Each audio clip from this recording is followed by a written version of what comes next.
Promise day साजरे करतो आपण, वचन देतो एकमेकाला, नाही का? अहो सुज्ञ ऐकणारी मंडळी म्हणतील, महाराज तुम्हाला का लय अनुभव आहे का? लोक असं बी बोलतील महाराज, पण समाजाचं बघून सांगतोय महाराज, आम्ही प्रपोज डे साजरा करतो, आम्ही प्रॉमिस डे साजरे करतो, पण प्रॉमिस कुणी कुणाला केलं महाराज? प्रॉमिस त्रेतायुगामध्ये भरतानं केलं आपल्या भावाला, बंधू 14 वर्षाचा वनवास तुमचा आहे, तो वनवास मी करतो.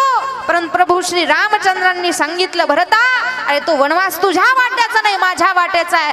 भरतानं वचन दिलं स्वतःच्या भावाला, प्रभू तुम्ही जोपर्यंत येत नाही तोपर्यंत तुमच्या पायातल्या पादुका तुमचा राजकारभार बघतील. वचन आहे माझं तुम्हाला, तुमचा हा लहान भाऊ तुमच्या गादीवरती कधी बसणार नाही. वचन दिलं होतं तानाजी मालुसरेंनी छत्रपती शिवाजी महाराजांना, राजा लाख मेले तरी चालतील राज, पण लाखाचा पोशिंदा वाचला पाहिजे. वचन आहे माझं राजे, अगोदर लग्न कोंढाण्याचं होईल आणि नंतर लग्न माझ्या रायबाचं होईल. वचन दिलं होतं तानाजी मालुसरेंनी छत्रपती शिवाजी महाराजांना.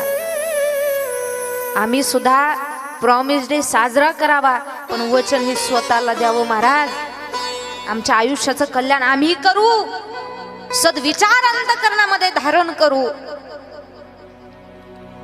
काही वचन ही अशी असतात, ती वचन माणसानं ठराविक लोकांना दिले पाहिजे. ना आम्ही काय महाराज,